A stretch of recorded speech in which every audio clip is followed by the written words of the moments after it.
All righty. Hi, Alex. Welcome, welcome. I'm so happy, grateful, excited that you are here today to just have a chat, have a conversation with me about your experience Thanks, working in Daniel. your program. Yeah. Always good to see you. Oh, so good to see you. I'd love to start with just who are you? Tell me a little bit about yourself and what you do, who your friends would say you were, whatever you want to share. Sure. Yeah. That's actually one of the hardest questions. So I will, We're starting with a bang. yeah, starting with a banger. Yeah. I'm Alex Hussein. I am really big about inclusion and hope and bringing more of that into the world. That is something that I've found really resonates with me. That was a part of my true north in the program that I helped to uncover and um, yeah, so my friends would say that I'm very inclusive and try to be a pretty hopeful person. I also enjoy dancing, music, um, personal growth in general. So it's a great fit for that. Um, yeah, and throughout the program, I was even working on embracing more of my artistic side and some of my other gifts in the work that I do. So right now I'm working on some of the societal implications and impacts of AI, helping to minimize and mitigate some of the potential negative consequences to build a better future for everyone. So amazing. And we'll get into so much more of that. But you're also an entrepreneur, right? A newer entrepreneur that kind of came from the governments. Was it government side of things or just you worked with governments a lot? Yeah, I ran my own consulting firm, so worked with government and worked with nonprofits. It's easy as a consultant sometimes to feel like an employee and not an entrepreneur. Yeah. So that you can run a successful consulting firm and never feel like an entrepreneur. So it can still be an identity that's difficult to own fully, I suppose. Yeah. Which you're definitely have stepped way more into, I would say, which we Much can more. get into. Amazing. Well, speaking of sort of where you were and where you are, let's go back to this was January of this year. Like, where were you? What was going on in your life when you decided to join the program? And where were you feeling like something was maybe off or sticky or something that made you decide you wanted to do this? Yeah, the timing was pretty perfect to be a part of the program. I think at the end of last year, November, December, I was kind of depressed. I was stuck between two worlds. I was still working in my old world of work around workforce development and education, but I felt really drawn and compelled and like a calling to move towards this AI impacts space. But I didn't know how, and I just had this nudge to jump. It felt like it came from God or something, like to just jump into this work. So yeah, January. I remember some of were at the by the end of January, I was having some of the conversations with some of my partners and clients about me stepping down from the work that I was leading and transitioning over to other partners. And um, yeah, so there was definitely it helped to have a group of people who were trying to go for it in life and just be able to process those types of things and everything that comes with a career switch decision. Like there's so many things attached to it. It's never just the one thing.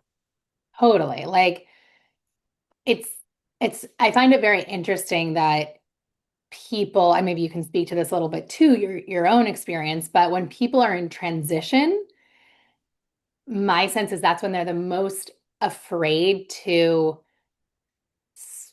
and again, I'm not speaking for you. This might not be your experience, but like to like spend the money and do that. They're like, oh my God, but I don't have a job right now, or like I'm in To take between things. Or, risks. yeah, to like take a risk. Yeah.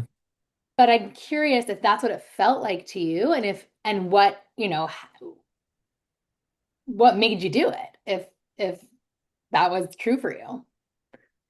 Yeah. I mean, like moving to a new occupation or chasing after a dream or anything like that is a massive risk. And I think there might be some limiting belief where I'm like, well, that's already a risk enough. I shouldn't take more risks. Like, how much risk can I handle? Um, So it's a dance between, is this too much risk? Am I being naive? Or like, I'm already going all in. I might as well actually go all in. Right. So it's difficult. And I think it takes community to um help encourage, but also like just give a loving little shoulder tap of like, hey, just checking in on you. Like that sounds aggressive, not impossible, but just want to make sure like you're good.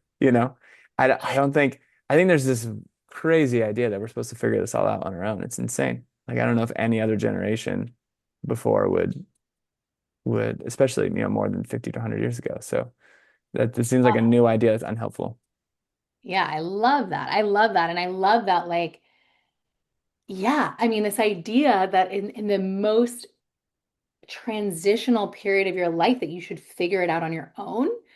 Like that to me is has always been so bonkers, but I know a lot of people feel that way.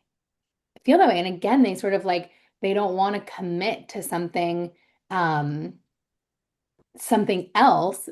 But what I always feel like is, oh my gosh, and what you just spoke to is like to have a place to come where you can tap in consistently with a group of people that you're like building momentum with, but also becomes this like touch point, right? It's sort of like in the storm of all the newness and all the transition to have like a safe harbor to know that you're getting this like consistent tapping in with yourself, right? And the community. I know it's always worked for me. So, you know, you're Yeah, gonna it is huge. It's really huge. I think there is a sense of having some sense of structure, the regular check-ins, the like documents that we fill out and refer back to, like this is what I committed to and talking about it with others. And then there's also this piece around it's very hard for myself and many people to even just celebrate ourselves. And in the taking a risk, like thing, especially if you're going on your own, like there's nobody to pat you on the back. And most of us we don't do that or we're trained not to. So even just stopping and celebrating with other people who are also taking risks or going for it in their own way, is critical because if you don't stop and acknowledge what you're doing, you'll lose momentum and you're more likely to give up on the new journey or the risk or whatever it is, the dream. Um, yeah, so having that is critical as well. I love that you mentioned that because I really do feel like the majority of people that I work with and that are in my programs and in my one-on-one, they are highly ambitious, brilliantly smart, highly motivated people who are here to like make real change and lead like really incredible transformation on the planet in whatever unique, special way that they're doing it. But one common denominator that I really see across board is these people lack the skill of being able to receive and acknowledge what they've already done, right? They're always looking to what's the next mountain, what's the next thing that I need to get to, but it often leaves them feeling burnt out, like pull like so stretched, so pulled on, and like, why am I doing this? Right? You kind of lose connection to the why when you haven't acknowledged where you've come from. And I'm curious if there was anything from the program that either with that or anything else, but that really gave you the experience or a practice or an exercise or anything that spoke to that what what I'm hearing it was like a deficiency that you had, like you didn't have anyone. You were talking about your other entrepreneurial journey before where you just kind of were a lone wolf and didn't have that, and then switching into this new one and realizing you needed team and needed community and needing people to pour into you. Was that just part of like the program dynamic, or was there anything else in the program that resonated or you remember that really like supported you in that, or really anything with your journey? I know there was a lot of moments throughout the program, even at the beginning of calls, where we'd do like little updates, and then you would help us to stop and celebrate. That was helpful. Um, and it's helpful then to see you helping other people celebrate, and it's a reminder to celebrate ourselves as well. And to acknowledge like what we've done, just to be realistic. It's not like overhyping ourselves. It's like, can we just own that I did that and like that was good and that's what I set out to do and I did that. Yeah. Um, and then the Slack group kind of ongoing for people who engage in it regularly. Like you were very encouraging, helping people to notice like why that's a big deal for them. Not just that they did it, but like there's so many things within me that I was trying to overcome and unlearn or learn. And then so there's many pieces to that. And I think through the program, I was trying to start something like a large nonprofit movement type thing on my own. And that was exhausting. And at the end of the day, I don't think it's what I was supposed to do, and it wasn't the right fit. So having a community like True North and other just like personal community that I have, I'm sure was really helpful to be like, well, I don't like being alone in any area of my life, so why would I do that here? Yeah. Yeah. Oh, I love that so much.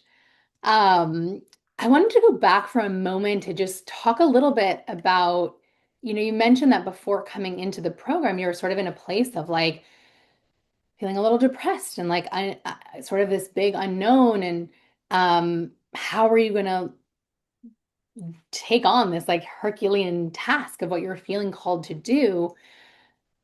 How do you feel like that shifted or transformed or changed, or what surprised you about your time in the program and kind of the journey that you went on and the transformation that happened? Totally. Yeah.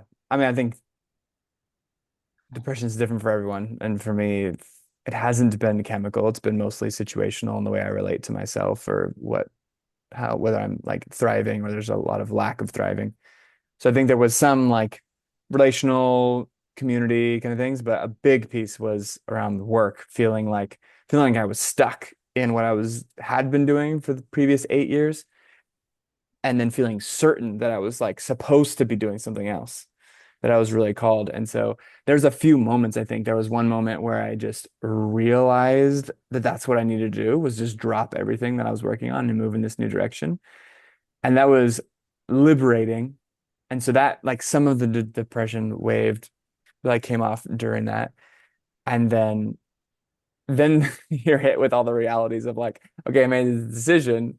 Now I have to have all these hard conversations. Now I have to um, own that I'm doing this thing that I don't have figured out. Like I'm telling people that I'm leaving, I'm going to go do this thing, and it's not a job. It's not. It's not a clear like answer for a cocktail party. Like it is. It is a calling that is yet to fully unfold. Um, and I think there was also just realizing, for me personally, like what information input sources I was staying updated on all these like AI updates, and I think you and other people in my life were like, that might not like help you accomplish your mission if you're just constantly like depressed and uh Mm, bogged mm, down by these mm. perspectives on this information, this news. Um, yeah, I cleared that out a couple months ago. It's kind of like cutting out social media, it's similar to Mm. that, and it was super helpful. So Yeah, well, I know, and that was sort of part of like a larger um wave that we went on together where it was really about transmuting fear into hope and action, right? Like, yeah, yeah, I don't know if there's anything you want to speak to about that or, specifically, because I think something that's unique about this group is just that there is a somatic and an embodiment component to it.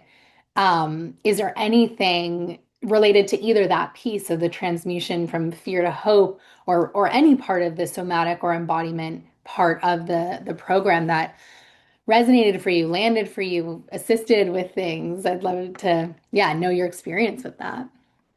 I mean that was big to give language to that, to give language of my own personal journey of moving from fear into hope, even on this particular topic, but on many topics, is um also connects to the calling or the work journey that I'm on. And so and then finding a physical, I literally wrote down, it was like stomach, solar plexus is where my fear, anxiety was gripping, and my heart was where like the love and hope was physically present and I could tell when I was operating. I told Claude to like check in with me.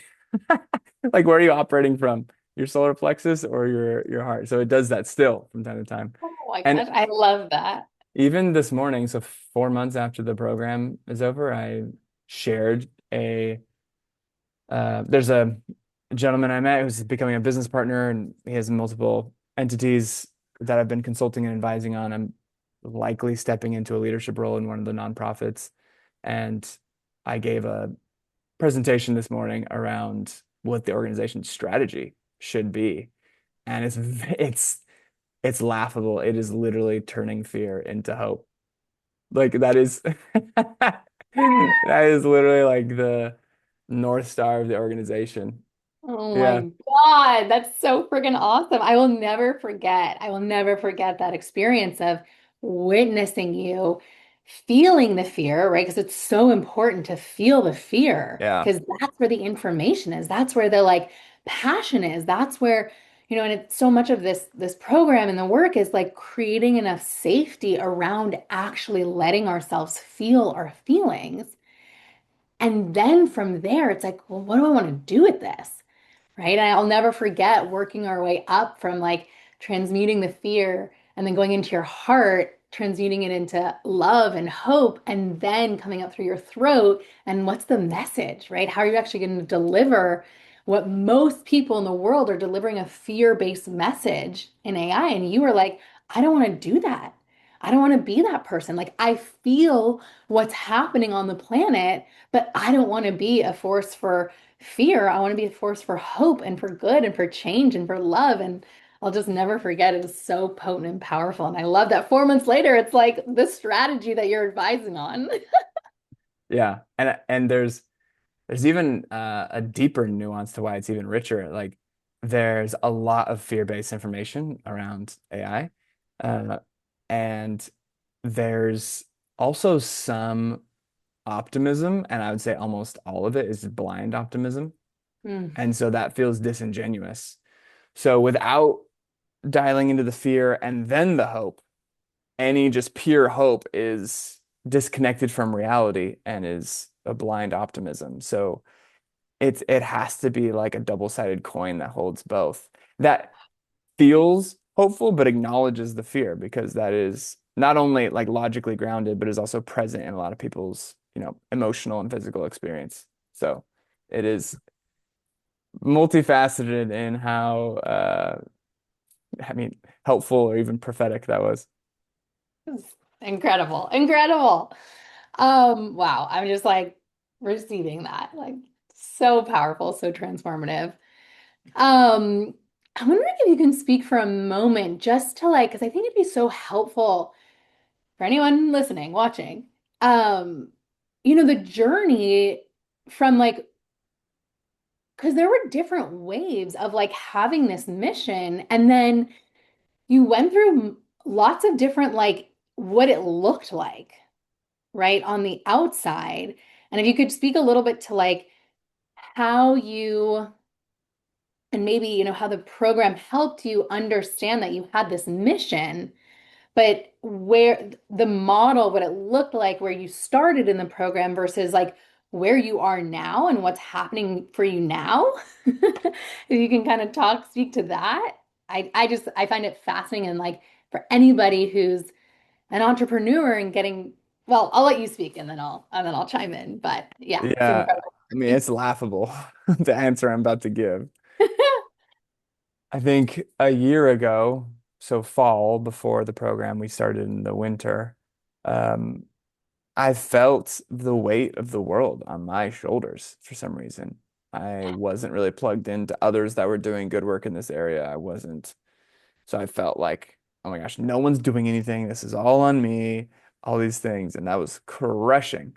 Mm, And different people, my brother or a pastor or whatever, like different people gave advice of like,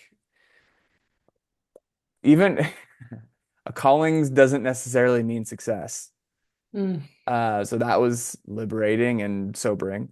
And also that the world is not on my shoulders. I'm just called to do what like my mission is. That's it. Not yeah. the whole thing, just my sliver of it, my lane. Yeah. So I had so many different ideas, and that's a, I'm not going to use the word character flaw. I'm going to say like a tendency of mine, a pattern, is to have a ton of ideas. Um, and I think it was helpful through the program to give myself permission to stay rooted to the North Star and that internal sense of calling. Because, geez Louise, I had an idea for a for-profit, multiple ideas for a nonprofit, um, so many ideas. And even like within those would do multiple things, each of those entities. So, and then at one point I was doing all of it at the same time, Mm. which was ludicrous. So, and truthfully, at the end of the program was the day I realized I don't want to be a lone wolf and I don't want to do this on my own.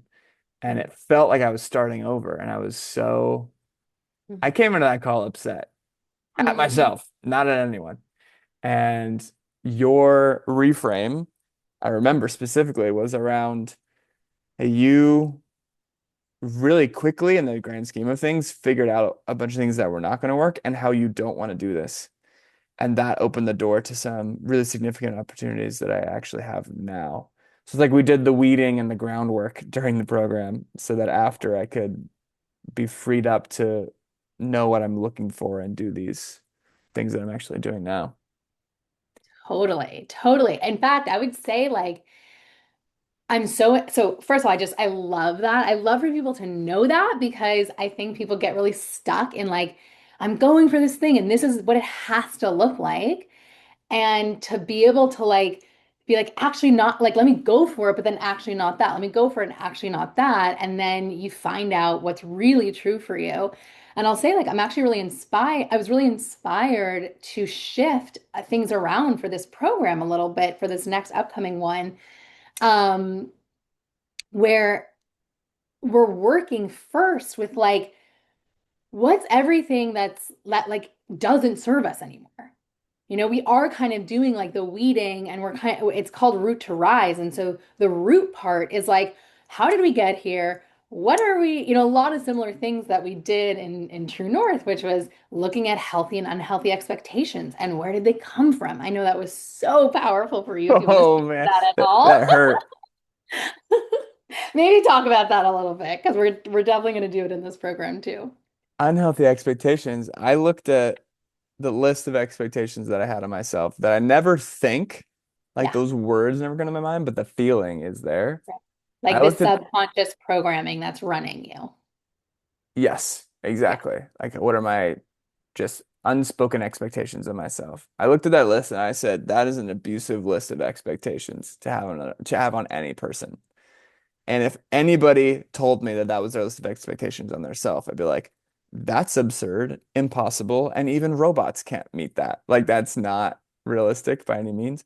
And if somebody ever had those expectations on someone else, I'd be like, you're a horrible boss or manager or teammate or whatever. So that was illuminating. Mm. And that is that's the deep work to undo some of those things. And it takes time, but I have made progress definitely on easing that internal like angry football coach voice in my head. It's not even a voice, it's just a feeling, you know? Hmm. And I think anytime you set out to do something, all the things that will hold you back from it, even internal, will show up. So it makes a lot of sense to unpack before you pack. Like if you have a suitcase, you got to make room before you try to put more stuff in it. Exactly, exactly.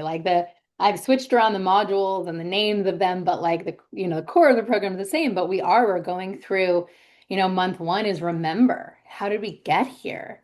Like really looking at um what's serving us, what's not serving us. Month two is about releasing. So it's like looking at those roots that are all and which ones do we want to uproot and month three is realign. So it's like now which ones are we putting our stake in the ground, right? Like which roots are we watering and month four is realize. And so we're stepping into really realizing this new like declaration of who we are into the world and not, not even just keeping it And it's not easy, but it's easier to be alone in your room and still think you're awesome. Like it takes a lot to get someone to even feel like they actually are awesome and they are behind themselves and they are like, but then it's like how do you keep that going when you're in the world with others?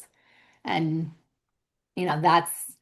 that's a little rejig of the program so that we are doing that sort of weeding and whatnot so that we get really clear on what we are rooting into and then how we want to bring that into the world going forward. So thank you for the inspiration. Absolutely. I think school taught us the wrong thing, that you can't get the answer wrong. Like that is the opposite of how life works. I think life works like try stuff as fast as possible and then assess. Don't keep doing it without assessing, but Yes. assess and then yeah, check in with yourself and then make adjustments and then keep going. And the faster you can do that, the more likely you are to get to whatever's aligned and going to resonate in what you're called to do. Yeah. I love it. I love it. One last question, which is just if you were talking to someone who is like thinking about doing this, is there anything that you would tell them or share with them about your experience or anything like that? If you're trying to do something meaningful or something new, you're I would not advise trying to do it alone. So it could be this group, it could be something else, but um yeah, it is to face all those internal battles that will come up is really where the challenge is, and sustaining that over time, maintaining momentum, and owning your own wins and encouraging yourself, like that is a very key thing. And yeah, the way that you lead stuff, Dana, is very it's connected to the body, it's connected to the mind and the heart, and it is, I mean, we are whole people living life and trying to do all these things. So it's a shame that business advice or even relationship advice, right, isn't like framed in a whole holistic package. Yeah. Um, yeah. And if people decide to do it, like set aside time to dive into things, engage in the Slack community. Um, I liked setting like a half an hour after every group call to just process while it was all really fresh. So Mm. there's um yeah, but dive in and support other people too, because Oh. that's one of the best ways, one, for the group to feel like a real community, and then for you to like really let all the learnings sink in. Not that you're the teacher, but like, yeah, Oh my God. I mean, I'm so touched and so glad that you said all those things because it actually speaks to I'm really picky with who's in my groups. And deserve everybody. yeah, right? Like because I really care about creating an experience that is people are going to support each other, show up, do the work. Like you did everything. You were on every call. I think you missed maybe one for your birthday or something like that. But like you showed up to every call, you engaged in the Slack, you shared your wins, you shared your challenges, you did the homework practices. Like the thing is, any program, it is what you put in, right? What you put in is what you're going to get out. And so I'm so grateful for how you showed up to this program and, my hope is obviously that what you get in is what you get out. And to what I'm hearing from you, which is so sweet, is like you took in so much for yourself and also you gave to the group. Like you would cheer people on. And that is part of what a real community and building real community and feeling safe with people and being willing to like expose more and more things is when that's the kind of person who shows up to the group.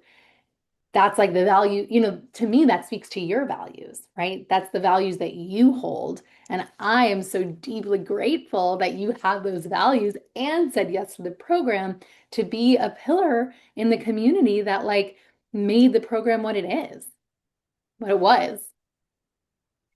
Thank you. That is Yeah. super kind.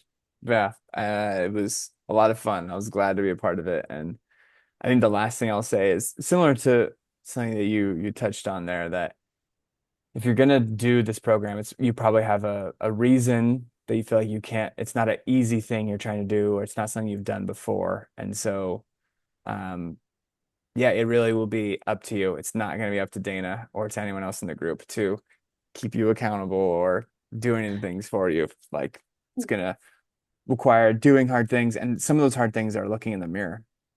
So prepare yourselves. Listen, I love that you're being real, right? Like the more that you are willing to be real and look in the mirror and hold yourself accountable, the faster you're going to get whatever it is. Like you are Absolutely. literally, you have landed yourself, and you didn't really speak so much to it, but if I can toot your own horn a little bit, like you have positioned yourself to be like in this incredible, with this incredible business partner who is like basically rolling out the red carpet for you for your expertise. Like he sees you, he values you, right? Like it's so incredible where you've now landed. And I know you, because you are willing to look at what are the things that are getting in the way? Like how many times do I need to feel my fear and transmute it into hope? How many times do I need to like actually be more compassionate with myself, right? We worked on that a lot too with you, that module of like compassion and power up, right? Which one is needed? And Whew. they're just, I know, but you did the work, and like you now are really seeing the results of that work. And for the record, this isn't a business or work program. Like people were working with all kinds of things. And I think one more thing that, I know is that how you do one thing is how you do everything. Right. So even though the focus was work, I know it impacted you in other areas too, because you talked to me about that and shared that with me. But it's whatever you're going for, right? It's like you said it, whatever you're going for, Totally. the things are going to come up that are going to try and keep you safe and small to not expand. But if you want to expand, then it's like, great. Here's a safe container for you to do that and watch what happens. Yeah. Yeah, whatever you pick to work on, the if you dig in and really grow, that growth will spill into every area of your life. So Exactly. I was focused on work and calling, and it spilled over into romance and friendships and community and spirituality and so many things. Mm. Mwah. All right. I appreciate you so much. Thank you, thank you, thank you for doing this. I'm just so grateful. Like you really, really, really were a pillar of the community. It meant so much to me. It meant so much to everybody in the group. And I just appreciate you for who you are and how you show up. And thank you so much. Thank you, Dana, for leading by example Mm. and for following your true north and your calling and going on the limb and doing it. Like that's part of the example too. So thank you for the way that you hold this space and using your gift to help unlock it in other people.